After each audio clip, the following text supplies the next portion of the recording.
একটা দেশের টপ নেতা যখন বলে থাকেন যে আগামী 1 বছর সোনা কিনবেন না, বিদেশে ভ্রমণ করবেন না, ক্রুড অয়েল বা খাদ্য তেল এগুলোর ব্যবহার কমাবেন।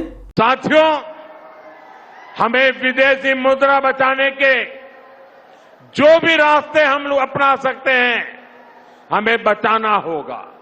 তখন এই যে অ্যালার্টগুলো দেন, এই অ্যালার্টগুলো কি কোনো সাধারণ কথা, না এর পেছনে লুকিয়ে আছে গোপন কোনো রহস্য যা আপনি জানেন না?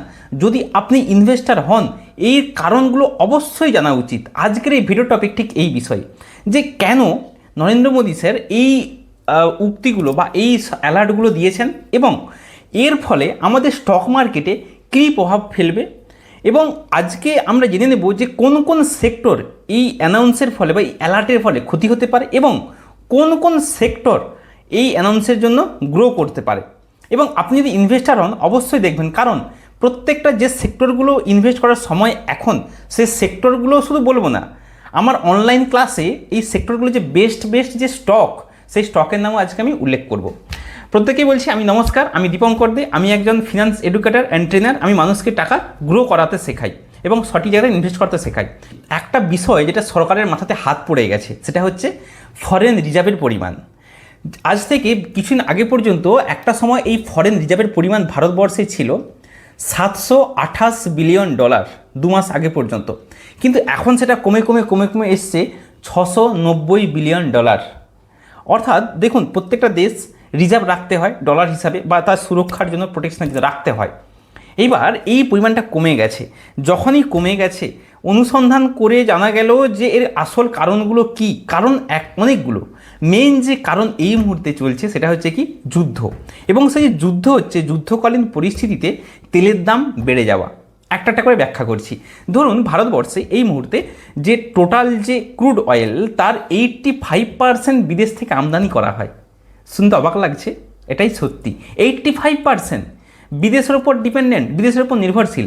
এবার ব্যাপারটা বুঝুন, এই যে ক্রুড অয়েল যেটা ক্রমশ এই যুদ্ধের জন্য বেড়ে গেছে, কারণ কি স্ট্রেট অফ হরমুজ এটা সে বন্ধ করে রেখেছে ইরান, যার জন্য এটা কিন্তু ক্রমশ বেড়ে যাচ্ছে। যেখানে যুদ্ধের আগে এই দামটা ছিল $70 এক ব্যারেল প্রতি, অর্থাৎ এক ব্যারেলের দাম ছিল $70। কিন্তু এখন আজকের দিনে দাঁড়িয়ে এই তেলের দাম কত হয়েছে জানেন? $102 পার ব্যারেল। মানে বুঝতে পারছেন, প্রায় 40% উপরে বেড়ে গেছে এই যুদ্ধের কয়েকটা দিনে। কিন্তু ভারতবর্ষে কি পেট্রোল ডিজেলের দাম বাড়িয়েছে? না, বাড়ায়নি। তাহলে এই যে এক্সট্রা খরচটা কে দিচ্ছে? ভারত সরকার। এইবার কেন বাড়ায়নি তাহলে ভারত সরকার? এটা তো আমাদের বাড়ানো উচিত ছিল, অর্থাৎ আমাদের এটা বেশি দাম দেওয়া উচিত ছিল। কারণ আপনারা জানেন আমাদের পশ্চিমবঙ্গ ভোট হয়েছিল বা আরও 5টা রাজ্যের ভোট টোট ছিল, যার জন্য পলিটিক্যাল কারণ হোক যাই হোক তেলের দাম কিন্তু বাড়ায়নি। যার জন্য এই যে এক্সট্রা যে খরচটা সেইটা ভারত সরকার দিচ্ছে। ভারত সরকার দিচ্ছে মানে কি, ওই যেটা বললাম যে ফরেন রিজার্ভ, যেটা সেই রিজার্ভ থেকে ক্রমশ টাকা দিতে আছে। অর্থাৎ ভারত সরকার এটা অ্যাবজর্ব করে বা এইটা ডেফিসিটটা পূরণ করছে ভারত সরকার। কিন্তু যত দিচ্ছে তত টাকা ডলার খরচ হচ্ছে। ডলার খরচ হওয়া মানে কি, ভারতের রিজার্ভ ক্রমশ কমছে, আর রিজার্ভ ক্রমশ কমা মানে রুপির দাম ক্রমশ কমছে, টাকার দাম কমছে। কীরকম কমছে আপনারা জানেন? যে জানুয়ারি মাসে প্রায় রুপির দাম ছিল কত? 89 পয়েন্ট সামথিং, 89। আজকে মে 2026, আজকে রুপির দাম 95+ হয়ে গেছে। অর্থাৎ গত 6 মাসে 6% উপরে কমে গেছে। ভাবতে পারছেন কোন জায়গাতে যাচ্ছে? আর একটা মজার ব্যাপার বলি, গোল্ড। ভারতে যে গোল্ড, তার 90% বিদেশ থেকে আমদানি করা হয়। অর্থাৎ আপনি যখন কোনো গোল্ড কিনছেন, সেই টাকা চলে যাচ্ছে বিদেশে। টাকা বলতে ডলার চলে যাচ্ছে। দেখুন, অ্যাকচুয়ালি ইনভেস্ট করার জন্য অনেকে গোল্ড কিনে থাকেন। গোল্ড এটা কোনো ব্যবসা করে না, এটা কি আপনার প্রোটেকশান রাখে, অর্থাৎ পোর্টফোলিওকে একটা নির্দিষ্ট প্রোটেকশান। গোল্ড তো দেখুন, যদি কেউ গোল্ডে সোনা কিনে আলমারিতে পুরো ফিক্সড করে রেখে দিল, কোনো রোটেশন হচ্ছে না, বিজনেস হচ্ছে না, কিছু হচ্ছে না, জাস্ট এটা। ব্যাপার হচ্ছে এই দীর্ঘদিন ধরে ভারতের যে সেন্ট্রাল ব্যাংক বা ভারতীয়রা প্রচুর পরিমাণে সোনা কিনতে আছে। সোনা কিনতে আছে, যার জন্য কি হচ্ছে, এই যে রিজার্ভ যেটা বলছি সেটা কমছে। রিজার্ভ কমা মানে ক্রমশ রুপির দাম কমছে। তাহলে এই যে কারণ, একাধিক কারণ, এরকম আরও একাধিক কারণে ভারতবর্ষের যে ইকোনমি সেটা কিন্তু আস্তে আস্তে খারাপের দিকে পৌঁছাচ্ছে। তো এইবার আপনার মনে প্রশ্ন হতে পারে, তাহলে ভারতের স্টক মার্কেট কি একদম শেষ হয়ে গেল? ভারতের স্টক মার্কেট থেকে আর কখনো কোনোদিন প্রফিট পাওয়া যাবে না? বা যদি এরকম চলতে থাকে তাহলে কি খারাপ দিক পড়বে? একটা কথা বলছি, ভারতের স্টক মার্কেট দীর্ঘদিন ধরে ডাউন। এর মেন কারণ কি জানেন? সবার যে প্রধান কারণ একটা রয়েছে যে ডোনাল্ড ট্রাম্পের ট্যারিফ ইত্যাদি, যদিও সেটা ঠিক হলো, আবার নরেন্দ্র মোদীর ঘোষণাতে মার্কেট ডাউন। তার মানে একটা কথা বুঝতে হবে, এই ডাউনের একটা প্রধান কারণ হচ্ছে এফআইআই, যারা বিদেশিরা ভারতে বিনিয়োগ করছে, সেই বিনিয়োগটা যাতে তারা প্রফিট করতে পারে তবেই তো বিনিয়োগ করবে। দেখুন আবারও বলছি, এফআইআই ভারতে বিনিয়োগ তখনই করবে যদি ইনফ্লেশন অ্যাডজাস্টেড রিটার্ন ঠিক থাকে। অর্থাৎ ধরুন ইনফ্লেশন 6%, সে রিটার্ন পেল 9%, লাভ কী হবে তাতে? বোঝাতে পারলাম? সেই জন্য ইনফ্লেশনটাকে ঠিক করতে, অর্থাৎ ভারতবর্ষে ইনফ্লেশন রেট সাধারণত বেশি আমেরিকার থেকে। দ্বিতীয়ত এফআইআই কী কারণে চলে যাচ্ছে? যে ভারতবর্ষের ট্যাক্স সিস্টেম খুবই খারাপ, মানে একাধিক এসটিডি ট্যাক্স, ঠিক আছে, short term capital gain tax, এইগুলো খুব খারাপ, মানে অত্যাধিক বেশি। আচ্ছা, তারপর এই যে ভারতে যে যুদ্ধকালীন পরিস্থিতিতে টাকার দাম ক্রমশ কমছে, টাকার দাম কমা মানে আলটিমেট তার বিদেশিরা বিনিয়োগ করছে, তাদের লস হচ্ছে। বোঝাতে পারলাম? কারণ কি, তারা ডলারের থেকে রুপিতে ট্রান্সফার করছে, আবার রুপি থেকে ডলারে করছে, তাদের আলটিমেট ক্ষতি হচ্ছে। ওই যে বললাম 6 মাসে প্রায় 5-6% ক্ষতি।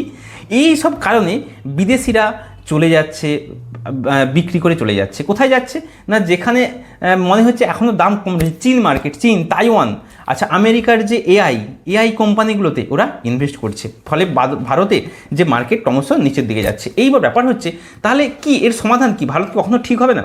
একটা কথা বলছি যে ভারতের যে বিনিয়োগ, এই ভারতের বিনিয়োগ যেটা স্টক মার্কেটে ইনভেস্ট করে থাকে, আপনারা দেখবেন স্টক মার্কেট যাই হোক সব সময় কিন্তু আপ ট্রেন্ডই দিয়েছে, সব সময় লং রানিংয়ে আপ ট্রেন্ড দিয়েছে। এইবার তাহলে কোন কোন সেক্টরগুলো এই নরেন্দ্র মোদীর যে অ্যালার্ট তার জন্য ক্ষতি হতে পারে? সবার প্রথমে 1 নম্বর যে সেক্টর, জুয়েলারি সেক্টর। জুয়েলারি সেক্টরে কিছু কিছু স্টক বলছি, কল্যাণী জুয়েলার্স, তারপর সেনকো গোল্ড, টাইটান, এই কোম্পানিগুলো খারাপ। আচ্ছা, আরও সেক্টর বলছি আমরা রিয়েল এস্টেট যে সেক্টরগুলো, সেটাও কিন্তু অবস্থা খুব খারাপ বা খুব একটা বিশেষ রিটার্ন পাওয়া যাবে না।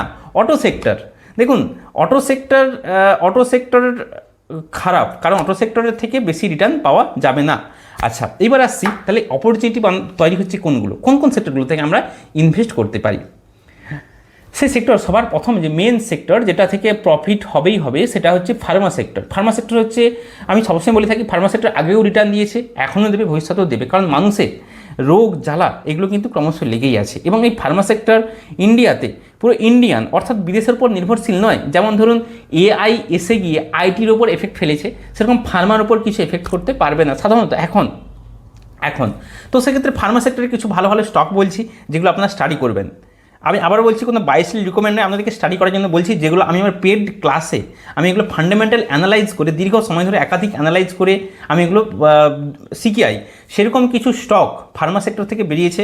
নাম্বার 1 হচ্ছে ব্লুজেট, আপনারা দেখতে পারেন। নেক্সট হচ্ছে সুপ্রিয়া লাইফ সায়েন্স, আপনারা দেখতে পারেন। অ্যাবট ইন্ডিয়া, নেটকো ফার্মা, এই যে কোম্পানিগুলো বললাম কোনো বাইসলি রিকমেন্ড নয়, কিন্তু আপনারা স্টাডি করবেন এবং যখন বাইং পজিশন আসবে, যখন কেনার হবে তখনই কিন্তু কিনবেন, নাহলে কিন্তু আপনার লস হবে, আমি নিশ্চিত করে বলছি। তো এই হচ্ছে ফার্মা সেক্টর। নেক্সট হচ্ছে রিনিউয়েবল এনার্জি সেক্টর, যেগুলো ভারতে, ধরুন ভারতের কিছু কিছু এনার্জি সেক্টর যেমন রয়েছে প্রিমিয়ার এনার্জি, খুব ভালো ফান্ডামেন্টাল, খুব স্ট্রং ফান্ডামেন্টাল প্রিমিয়ার এনার্জি। তারপর ওয়ারি রিনিউয়েবল, এই যে স্টকগুলো বললাম এগুলো আপনারা স্টাডি করবেন। আচ্ছা, নেক্সট হচ্ছে আইটি সেক্টর। ভারতে যে আইটি সেক্টর দেখবেন, একাধিক আইটি সেক্টর অবস্থা খুব খারাপ, এআইয়ের সাথে পাল্লা না দিতে পেরে স্টকগুলো ধসে পড়ে গেছে। যখন মার্কেট রিকভার করবে, সব এআই স্টক কিন্তু রিকভার করবে না, যেগুলো এআইয়ের সাথে কানেক্ট থাকবে সেইগুলো রিকভার করবে। তাহলে সেই স্টক কোনগুলো?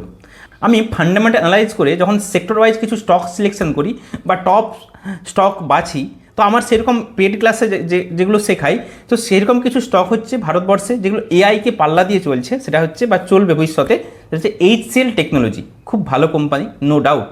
নেক্সট হচ্ছে জেনজার টেকনোলজি। আপনারা এই সব স্টকগুলো স্টাডি করে দেখবেন। এইবার পরের পয়েন্টে আসবো যে ভারতের স্টক মার্কেট কবে থেকে দৌড়ানো শুরু করবে, কবে থেকে বাড়া শুরু করবে। তার আগে একটা কথা বলছি, যদি আপনি স্টক মার্কেট বেসিক থেকে অ্যাডভান্স শিখে প্রপার প্রফিট করতে চান, অর্থাৎ অ্যাডভান্স টেকনোলজিতে একদম ডিপ পয়েন্টে কেনে হাই পয়েন্টে বিক্রি করে যদি টেকনিক বা স্ট্র্যাটেজি শিখতে চান, তাহলে আমার যে online class consistent profit all in one, এখানে অনেকে ভর্তি হয়েছে, অনেকে ক্লাস করছে, তারা অলরেডি প্রফিট করছে। আপনারা এখানে যুক্ত হতে পারেন, আমি ডেসক্রিপশনে লিঙ্ক দিচ্ছি, এখান থেকে আপনারা যুক্ত হতে পারেন। আচ্ছা, এবার আসছি যে ভারতের স্টক মার্কেট তাহলে এর ফিউচার কি। দেখুন, আমরা জানি যে সমস্ত কিছুই ক্ষণস্থায়ী, কোনো কিছুই চিরস্থায়ী নয়। ওকে, যেমন মার্কেট ক্র্যাশ এটাও ক্ষণস্থায়ী, মার্কেট বুল মার্কেট সেটাও ক্ষণস্থায়ী। তাহলে এই যে এখন যে মেন যে প্রভাব সেটা হচ্ছে কি যুদ্ধ এবং স্ট্রেট অফ হরমুজ বন্ধ। আমরা জানি একটা সময় এই স্ট্রেট অফ হরমুজ খুলবে, যুদ্ধ থামবে এবং রুপির দাম আবার আস্তে আস্তে আস্তে আস্তে কন্ট্রোলে আসবে। যখন এই সব কন্ডিশন আসবে তখন পুরো স্টক মার্কেট ন্যাচারাল হবে দৌড়ানো শুরু করবে। যতদিন না হচ্ছে তখন কি ভোলাটাইল টালমাটাল কিন্তু হতে থাকবে। তাই ভরসা রাখুন এবং এই খারাপ মার্কেটে যদি কীভাবে প্রফিট করতে হয়, এই খারাপ মার্কেটেও ভোলাটাইল মার্কেটে প্রফিট করতে চান আমার ক্লাসে যুক্ত হতে পারেন। আর সবসময় মনে রাখবেন ধৈর্য, এটাই কিন্তু বড় কথা। তো প্রধানমন্ত্রীর সতর্কবার্তা আমার যা মনে হয়েছিল তা আপনাদের সাথে শেয়ার করলাম। আপনার কি মনে হয় এই বিষয়ে আপনারা কমেন্ট করবেন, আমি অবশ্যই উত্তর দেব।